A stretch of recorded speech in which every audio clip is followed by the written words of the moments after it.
Table 4, Springfield Sports presents 1984 UFO IT Ultimate Frisbee Championship.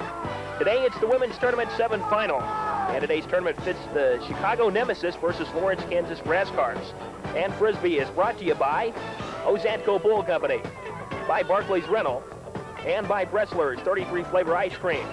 And we wish you a most pleasant afternoon, everybody, from SMS Campus. And we've got Ultimate Frisbee for you. It's the Women's Championship of the 7 Ultimate Frisbee Tournament. We've got the Chicago Nemesis versus Lawrence, Kansas Grasscarps. And we're just at the start of the game. There's no score.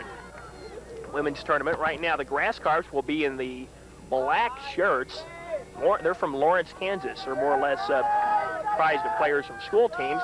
The Nemesis from Chicago, and they'll be in the, I guess you could call them the purple shirts. They are moving from your right to your left, and the Nemesis have just gotten on the board 1-0. Working with me today is Chris Van Buren, and Chris, we've got a pretty muddy day for Ultimate Frisbee here. Chicago Nemesis coming into the game with a 4-0 record in tournament play. The Grasscarps with a 3-1 record. The Nemesis got on the board. It's a money day to play. How's that going to affect the play today? Well, basically, it slows down the game. Your feet stick into the ground a little bit longer. But one thing it does do, it makes it a lot easier to dive for the disc, which means we're likely to see some really exciting play here today. Of course, there's a lot of rain here in the Springfield area. The play was supposed to be played on the intramural field, but they switched fields, and as you can see on your screen, it's a little muddy out here, to say the least, from the SMS intramural field. This is going to be called a pull, the exchange of discs from the team who just scored to the other end. It's the Chicago Nemesis. They're on your screen right now. They'll be pulling to the right side, and after you score, you're in the end zone. You stay on that side, and then you pull it to the other side. I guess a little bit of advantage, so you don't have to walk as far, make the other team who give up the point go to the other end of the field. Well, one thing it does is it equalizes the wind advantage during the game. Let's say the wind is blowing up and down field. If you score downwind, then the team you just scored on now has that wind advantage that you just enjoyed. So it equalizes the wind gain by pulling from the side you score on. Okay, here comes the pull. It's going to be out of bounds, and here comes the Grasscarps. They'll play the first team to 15 points or an hour and 15 time limit, whichever comes first. The Nemesis has not had any team score more than 5 points against them in a single game throughout the whole tournament. So the Nemesis probably would be favored. They're undefeated coming in. And the Nemesis on the attack.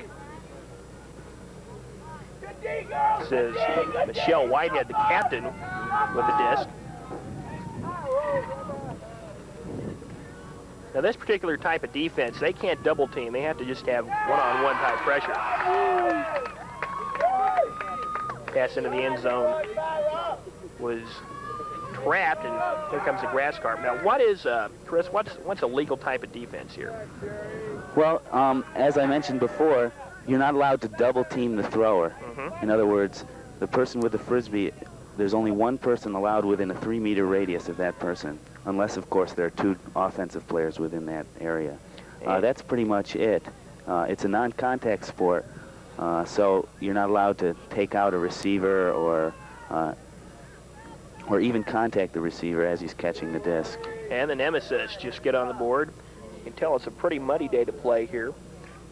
We'll be having the men's championship coming up next.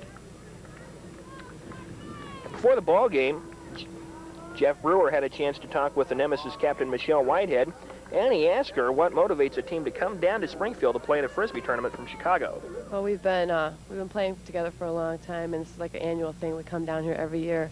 There aren't too many women's tournaments in the Midwest, and we've gotten 5 teams together today to play, so that's pretty good. Well, now your team's made it to the final. They have a record of 4-0, and you're playing a team from Lawrence, Kansas, Grasscarps. What's going to be your strategy in today's game? Well, we're definitely going to try and run really hard. Is one of our strong points. We are a strong running team. So in that way, we probably are going to play a man-to-man defense because there isn't a lot of wind, so we wouldn't go with the zone defense.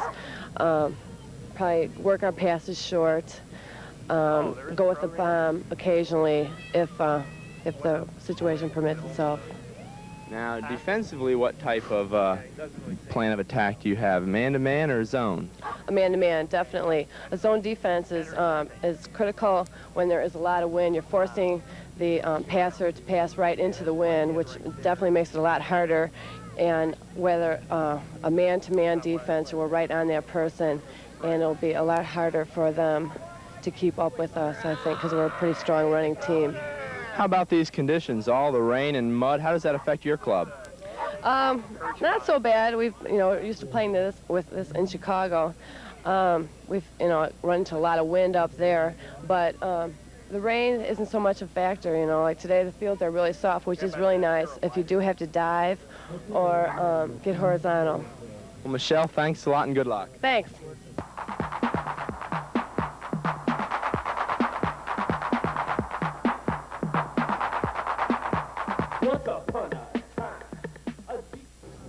And that was Michelle Whitehead, the Nemesis captain. Nemesis is on the attack. They're out to a 2-0 lead, and they're driving, although that pass goes astray, so the Grasscarps will be on the attack. A strange name for a team, the Grasscarps. How do they come up with some of these nicknames? Well, you can see that the field is pretty wet, and sometimes you can feel like you're swimming around out there in the grass, and I think that might be how they got their name. Pass is on the ground, and here comes the Grasscarps. What, I know you're probably involved with the Nemesis team, or more familiar with them than the Grasscarps team. About how many tournaments or how many matches will this team play during a year? Well, it varies from year to year depending on individuals' possibilities for travel. So far, since the beginning of the summer, I think Nemesis has been to about 4 tournaments. Something you'll notice on your screen, there are no referees here in this particular game. It's all governed by the players, so they have to be pretty honest about fouls and the like, don't they? Well, of course, there are always disputes about whether a call was a valid one or not, but there's what's called the spirit of the game. It's one of the clauses in the rules about cheating and so forth, and people do make an effort to have relatively high moral standards. The Nemesis, that's Whitehead. Now, a particular play like that, is that a legal play? Not really, but nothing really came of it, so no calls get made. And the disc is knocked out of the hand, so it's still the Nemesis disc.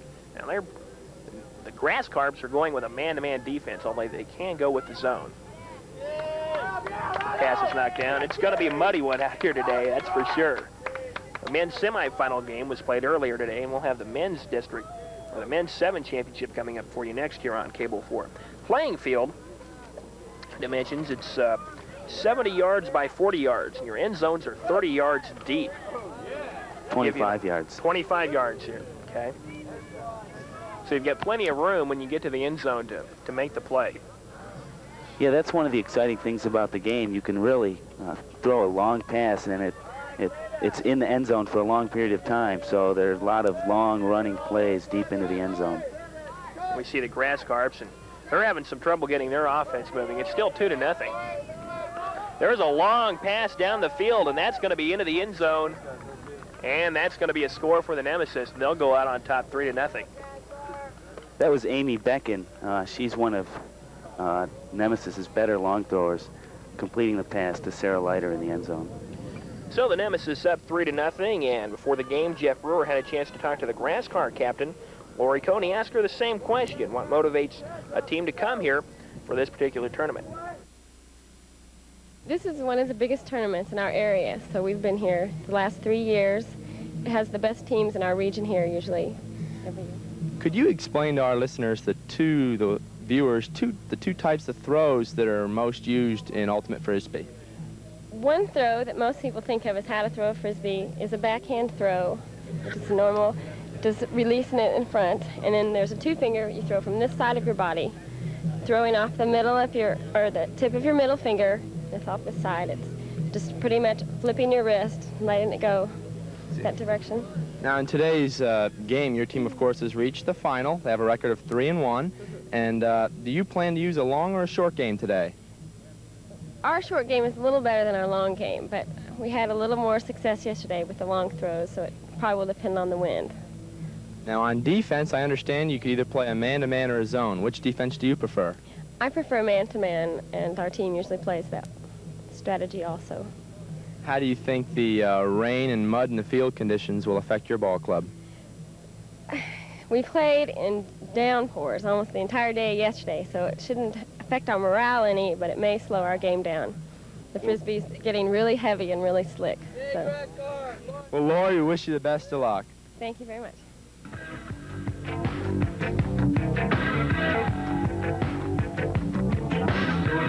On fire, not this cigarette. I was stabbed in the back by that young... And that was Lori Cohn, the Grasscarps captain, and the Grasscarps are on the attack, but dies on this end of the field. Here comes the Nemesis.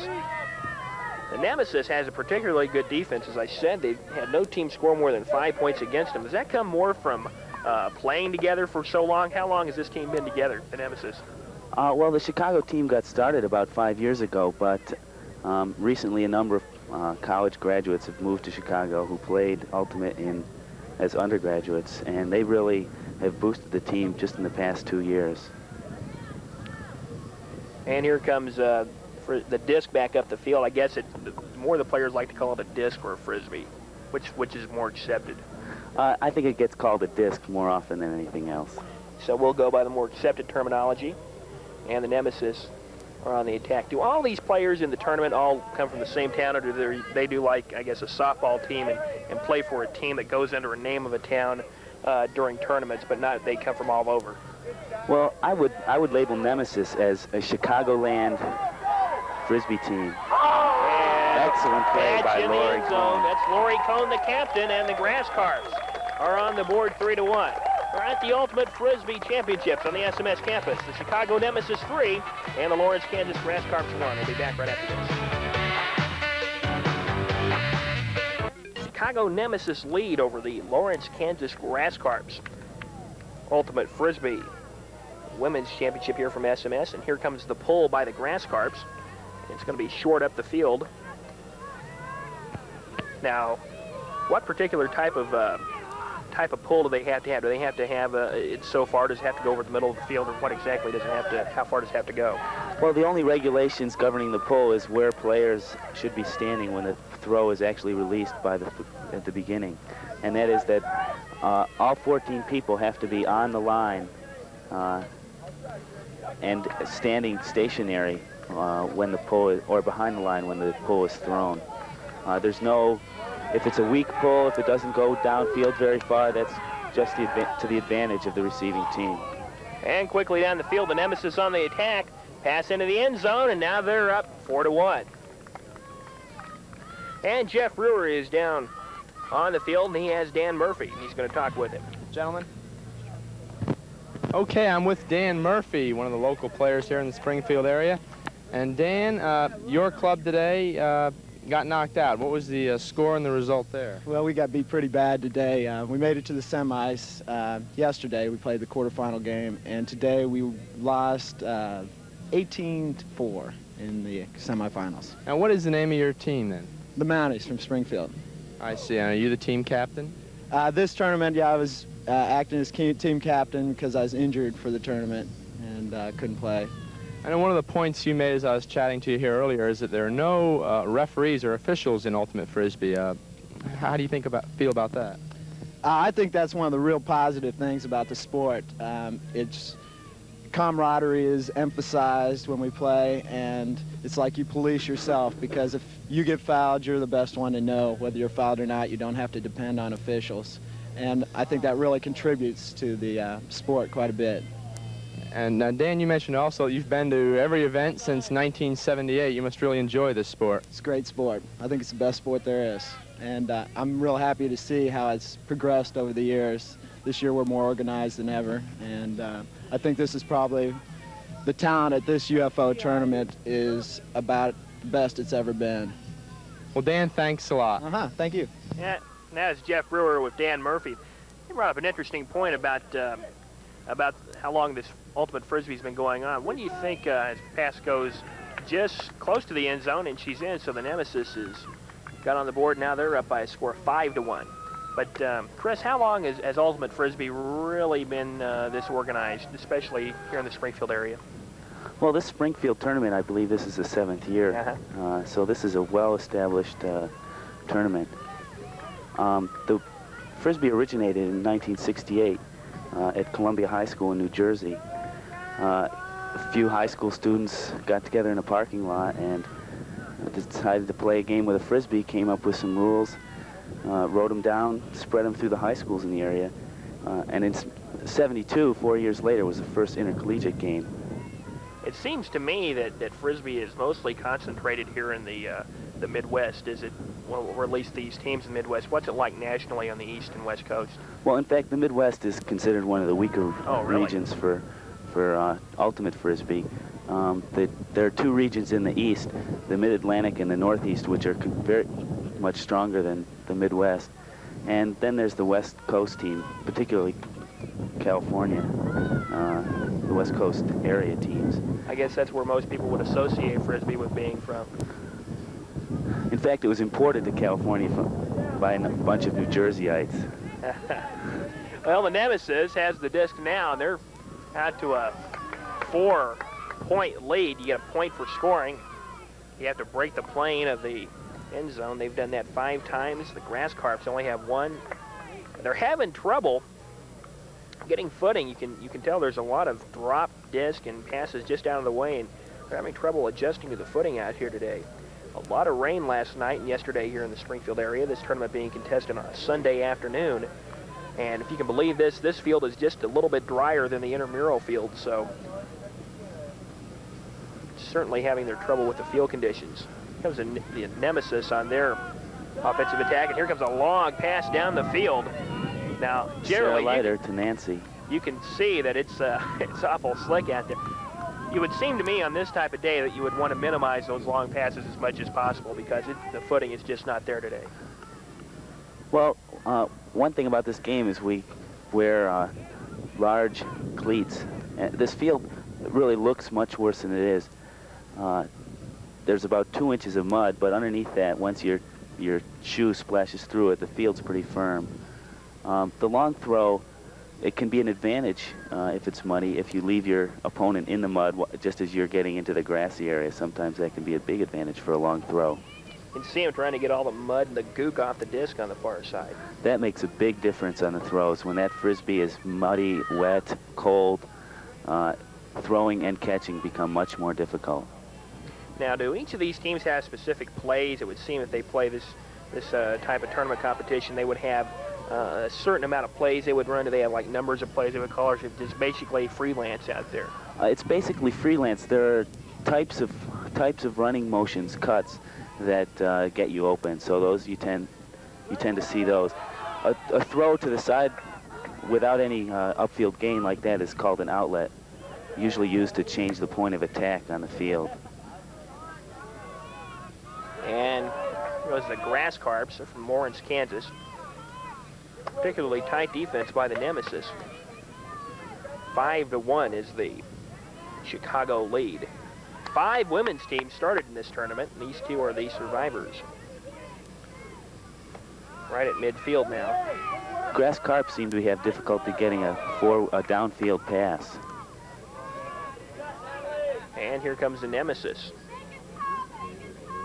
Do you have positions of the field, most teams, to where they're position players? We'll see a long pass down the field, and that'll be a score for the Nemesis. Yeah, there are position players. For example, the players with the best throws or the short, really hard cuts tend to play around the disc and start what we call flow. A flow is when you get a pass and the Frisbee goes from player to player down the field without really any pauses. And your good throwers, really hard runners, start the flow with the short outlet passes.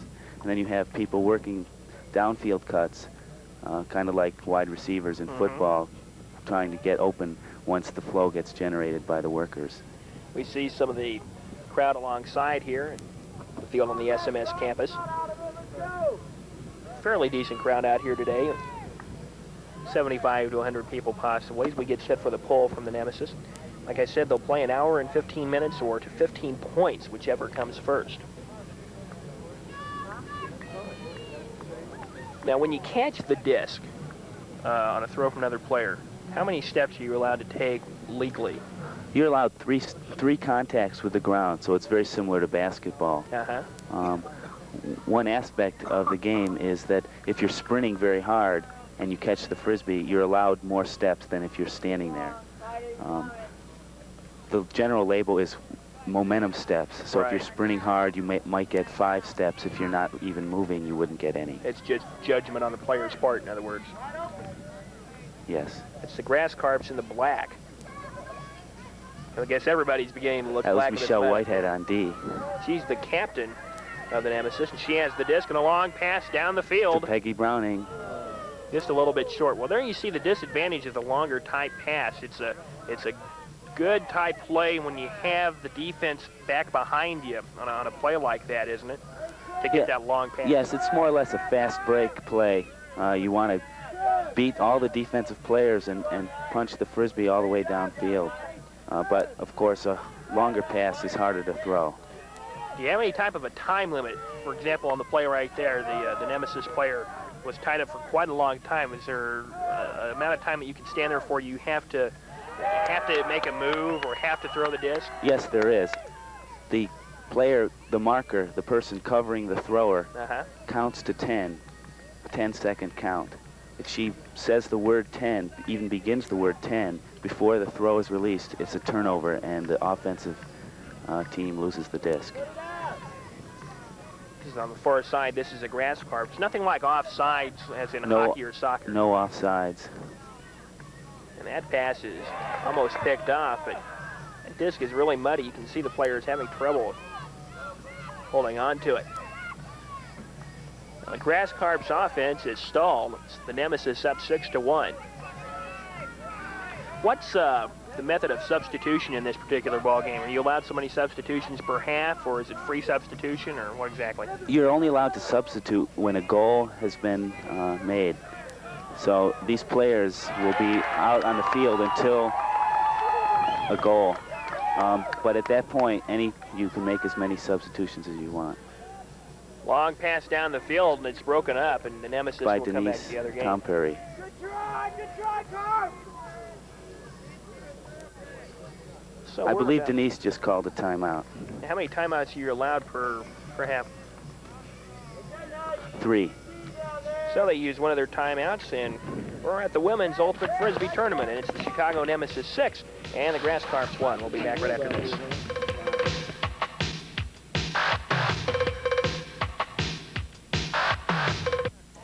The SMS campus, and we've got Ultimate Frisbee, women's style, Chicago Nemesis, and the Lawrence, Kansas Grasscarps. The Chicago Nemesis in control of this game by a score of 6-1. And they're on the offense. They're having trouble getting this down the field, and the Grasscarps are going to be in excellent field position to try and score. As I said, the Nemesis is only, well, they won all 4 games they've played in the tournament, and they haven't allowed any of their opponents more than 5 points per game. Now, on that particular type of play, when there's disagreement between the players, who has the final judgment on that? The final judgment is the person with the Frisbee. She called a foul on the throw. She thought that the Frisbee was knocked out of her hand as she was throwing it, which is not a legal play. However, apparently the defensive player talked her out of it. And the Nemesis deep down the field, and they're into the end zone, and they're now up 7-1. Well, they certainly don't have any trouble scoring the points. They've got a good defense.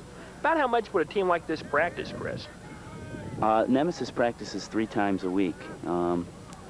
And I think they don't think that's enough. So I think that nationally ranked teams would practice 4 or 5 times a week. So it's 7-1, the Nemesis in the lead. And let's take a look at our 1984 high school football schedule that we'll be having the rest of the fall here on Cable 4 Springfield.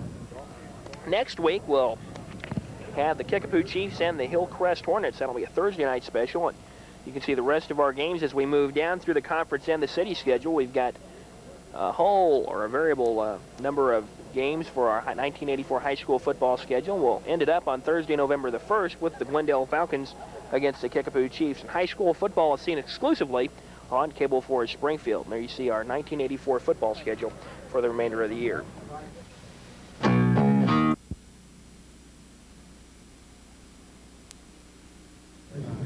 Halftime, Ultimate Frisbee, the women, Chicago Nemesis on top 7-1 over the Lawrence, Kansas Grasscarps. We see the sights and sounds of Ultimate Frisbee here at the SMS Intramural Field.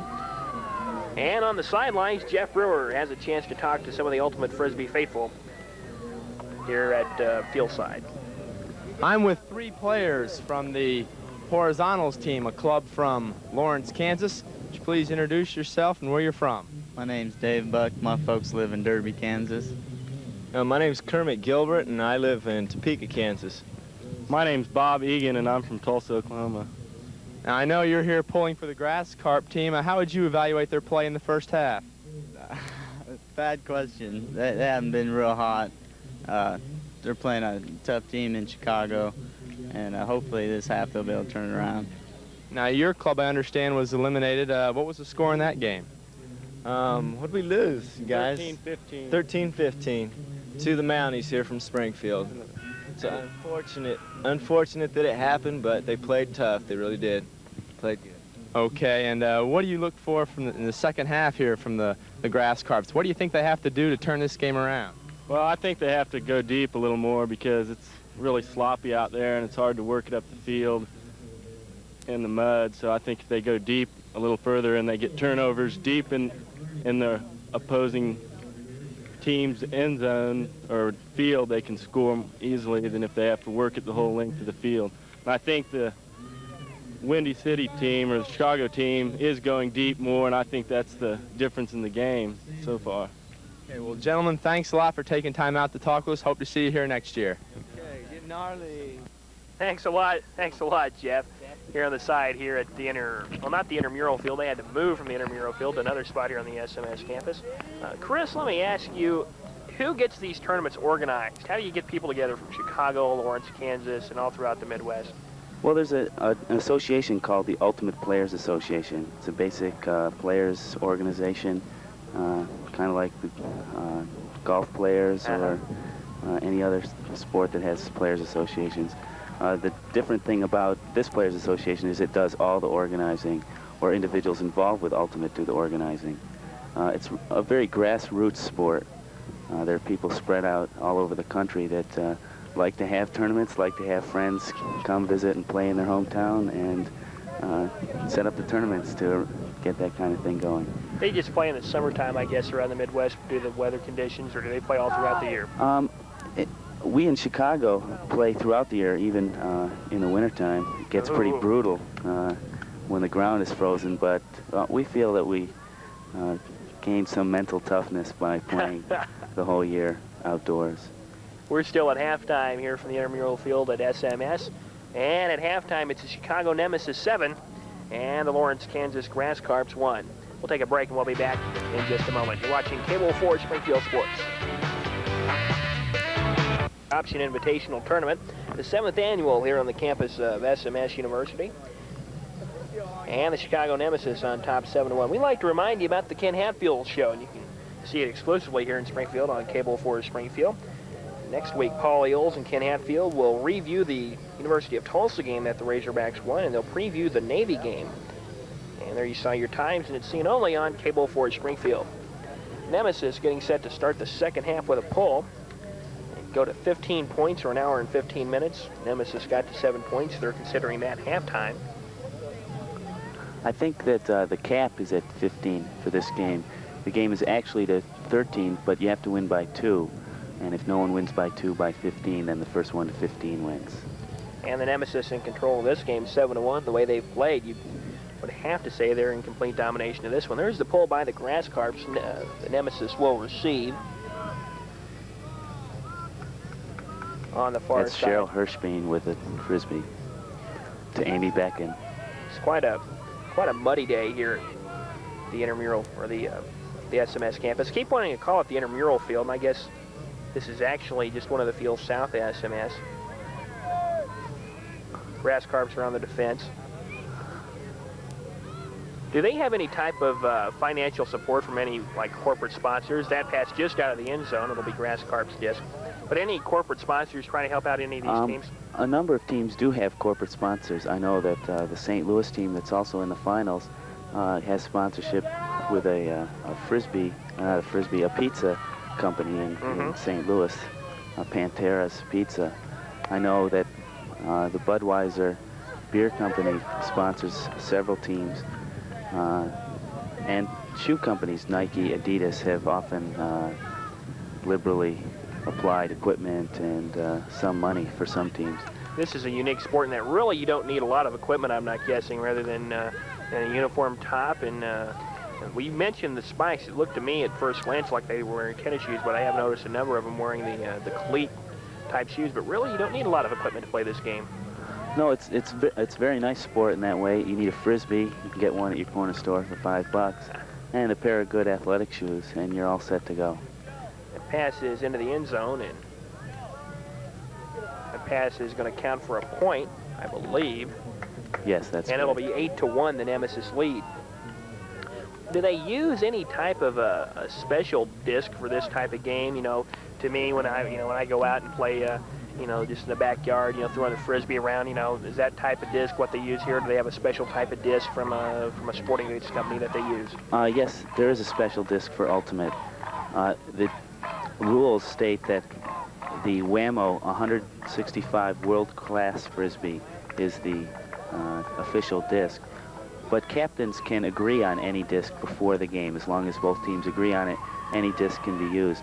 But the WAMO world-class 165-gram frisbee is considered the official disc of the sport.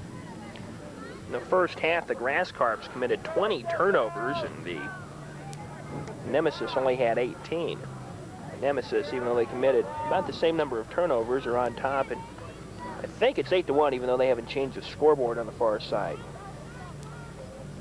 This is the Grasscarps on offense. There's a long pass Beautiful down the pass. field, and what a catch by Lori Cohn again. She's the captain.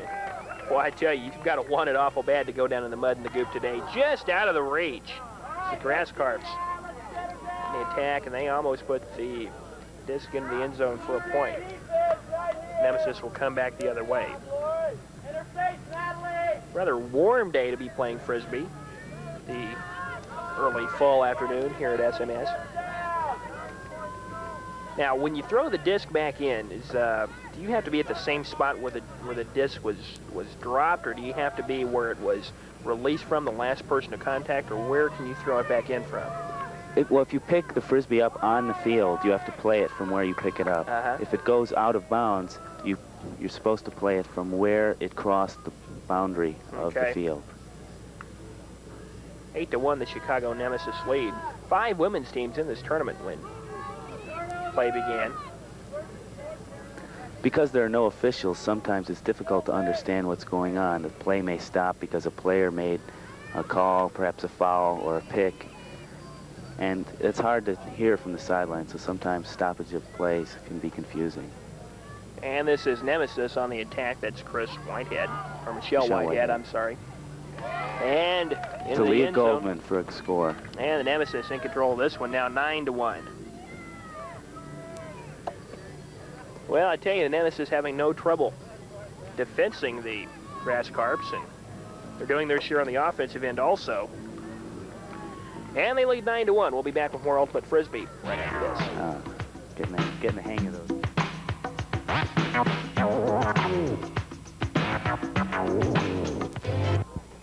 The poll from Chicago Nemesis is we're back at the Ultimate Frisbee Option Invitational Tournament, 7th annual here at SMS. And the Nemesis on top 9-1. We have a new disc coming into play. Well, I tell you, that thing's getting awful muddy. You'd think that would tend to affect the weight and the balance of the disc. Yes, it definitely does. Sometimes you can see the disc wobbling as it flies through the air because of the mud attached. And a long pass down the field. Player open deep in the end zone overhead, and the Grasscarps will come back the other way. We've got the men's championship coming up for you on Cable for Springfield. We'll have the Windy City team from Chicago, and they'll be playing the Tunas of St. Louis. Major differences in the men's and are there any major differences in the men's and women's Frisbee game, Chris? Well, I would say at this point, the men's game is much more consistent. You don't have quite as many turnovers as you see in this game. And that's more a result of experience than anything else. Men have been playing the game longer, so there are better players involved. About how long have the women been playing this game? Well, some of these women have probably been playing for 5 or 6 years. I would say on the Windy City team that's about to play the finals, that the average tenure is 8 years of playing. We have stoppage in action. We have an injured player, or what exactly do we have here, Chris? I'm not sure. There may have been, it seems that some player left the field. This is one of the disadvantages that I can see by not having referees, yes. Because it's not apparent to the fans at first glance why play is stopped, whereas you don't have any referees giving signals. There are 4 basic calls, I think.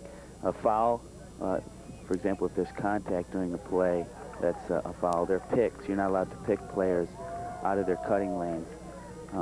There are travels. You're not allowed. You have to establish a pivot foot on a throw, so you get called on traveling. And then there are defensive. The defensive players have certain rights. For example, the person on the disc is allowed their position, and they can't be pushed away from the thrower. The thrower isn't allowed to push the defensive person to make a throw. And it's 10-1 now as the Nemesis is in the lead. And they'll be having the poll coming up. 10-1 is their lead. This is the 7th annual tournament. Teams are assigned to pool positions in the men's play. And it's a round-robin type format. The 2 top teams in each pool advance to the quarterfinal round. And then on, they advanced up to the 2 championship teams. That's in the men. There are only 5 teams in round-robin play in the women's tournament. And the Nemesis and the Grasscarps are the 2 teams who are left here. Well, here comes the Grasscarps. They're down by 9, so barring a major turnaround here, the Nemesis should be grab their way. There's a nice grab on the near side, right in front of us here. Long pass down the field and batted away. Making the play. Well, it looks to me just like a cornerback in football. You have to come up and anticipate those plays and try to bat the disc down. Really, you aren't interested in catching it. You're more interested in getting it away. Defense is a lot like the football pass receiving defense. Man-to-man is a little more effective than the zone in this game because the Frisbee stays in the air a little longer. If you're right on the man, you can often make the little extension for the play. Seems that a foul was called on the throw. It'll be Nemesis disc. And they'll initiate play right in front of us here. It seems to me that you have to be able to throw the disc in a many different variety of ways through people and the like, being able to throw it by players and sidearm it and the like. It takes just an awful lot of technique. It does take a lot of practice. There are 2 basic throws. We just saw a backhand there. And then to throw to the other side of the field, we'd see a finger, what we call a finger throw. And there's a 3rd throw right there, an upside downer. That's usually used for going over defenders. And it's into the end zone. It'll be Grasscarp disc on the far end.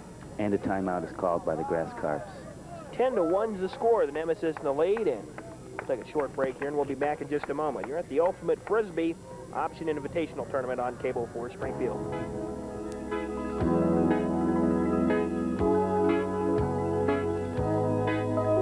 Invitational Tournament from SMS, and we'd like to remind you about Springfield's scene. You can catch it every week right here on Cable 4 Springfield, and we'd like to welcome Sarah Overstreet to our Cable 4 family. She's your new host of Springfield's scene, and there are your times on the show. And coming up next week on Springfield's scene, some of your guests will be the Missouri Attorney General candidate, Richard Beard, and some of the other guests you can see, Missouri State Treasurer candidate Wendell Bailey, and organist June Keene. That's only on Springfield's scene every week on Cable 4 Springfield. There you see some of the players off the Chicago Nemesis. They look like they're a little muddy and they're a little tired, Chris. Yeah, it was a long weekend. Yesterday, I believe they played 4 games, which is quite a grueling ordeal. And it seems to be showing today. They seem a little tired. Well, they're out in front of the Grasscarps from Lawrence, Kansas by a count of 10-1. So they're 3 points away from putting this one away. It's the Grasscarps on the attack, deep in their own territory. It's going to take a long way to get it out of there. Pass is broken up, and the Nemesis on the far side of the field have a chance to put this one in and go up by 10 points.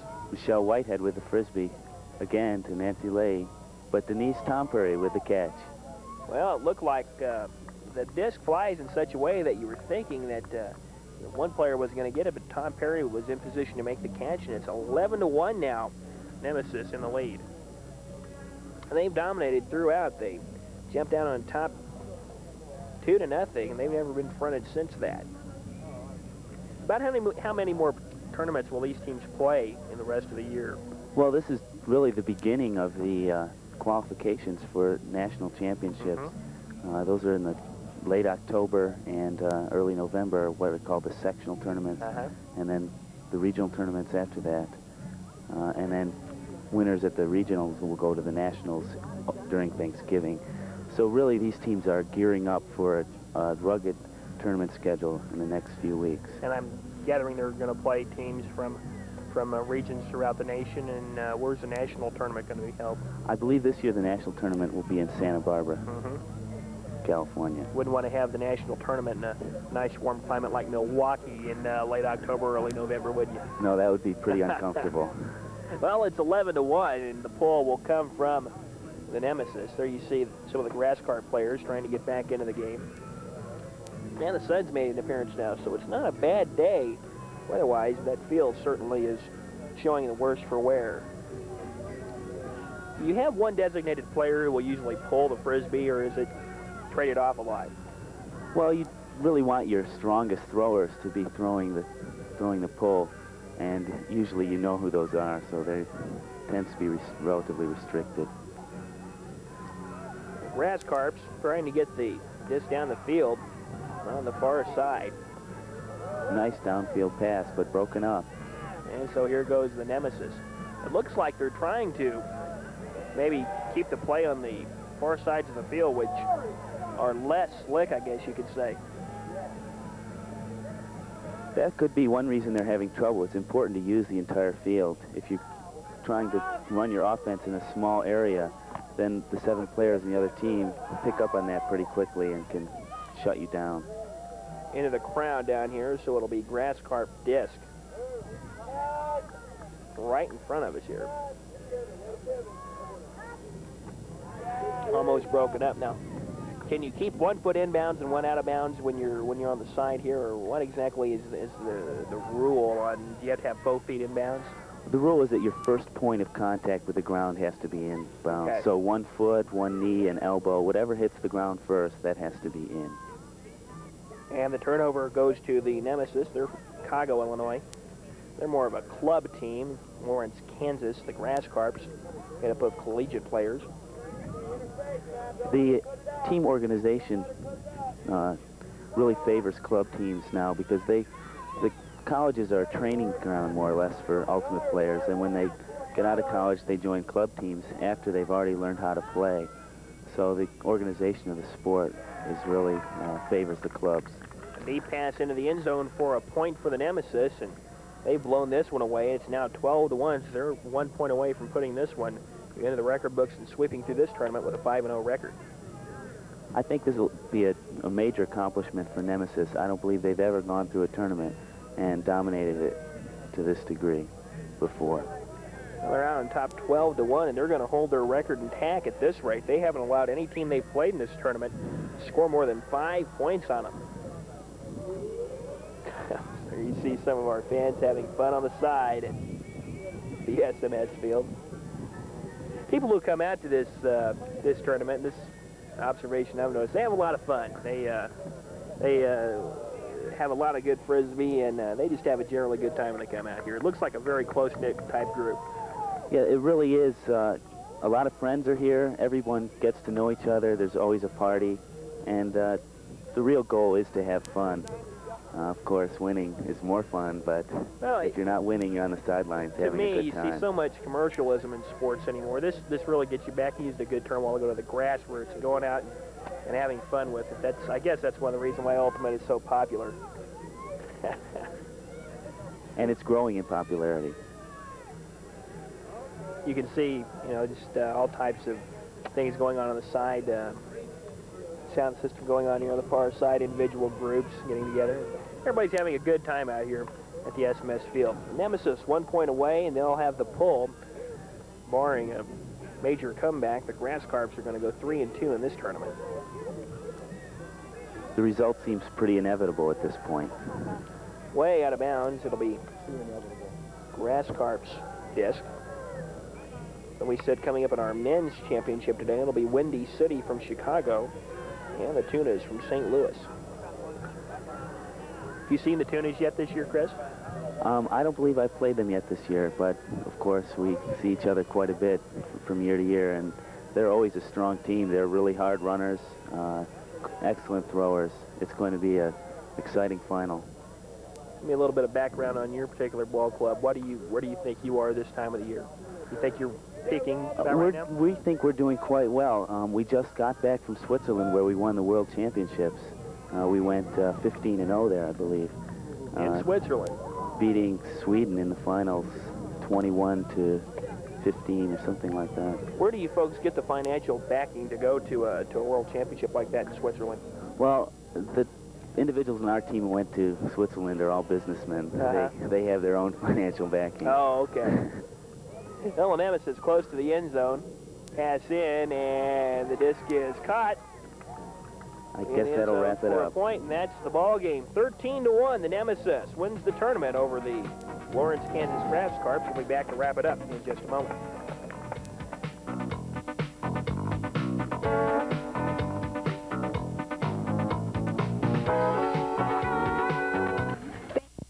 Invitational tournament is won by the Chicago Nemesis, 13-1, and they're a happy bunch of young ladies out on the field, and the Grasscarps are indulging in the mud. Swim. The Nemesis jumped out on top quick, and they were never headed. They win the game 13-1. They go through the tournament and win the championship by a score of, or with a tournament record of 5-0. The Grasscarps finished with a tournament record of 3-2, and the Nemesis allowed no team more than 5 points in any game against them, and they only allowed the Grasscarps 1. They came out and dominated all the way throughout, and I was impressed with them. They've got good team unity, good team defense, and a lot of good offense.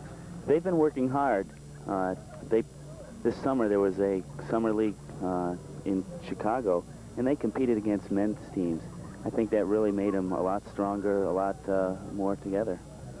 And they win this game by a score of 13-1 over the Lawrence, Kansas Grasscarps. I'd like to thank you for working with me, Chris Van Buren. We wish you luck in the men's game coming up next. Thank you very much. You've got a big game coming up. What do you know about the Tunas? What do you think you're going to have to do to defeat this team? Well, I think to beat the Tunas, we're going to have to play a really good man-to-man offense. As I said before, they're fast, they're good throwers. We're going to have to stick right to them and make the plays when we get the chance. So it's the men's championship coming up next. It'll be between Windy City from Chicago and the Tunas from St. Louis. That's going to wrap up the women's game. This is Matt Coatney. We'll be back with the men's championship in just a moment on Cable 4 Springfield Sports.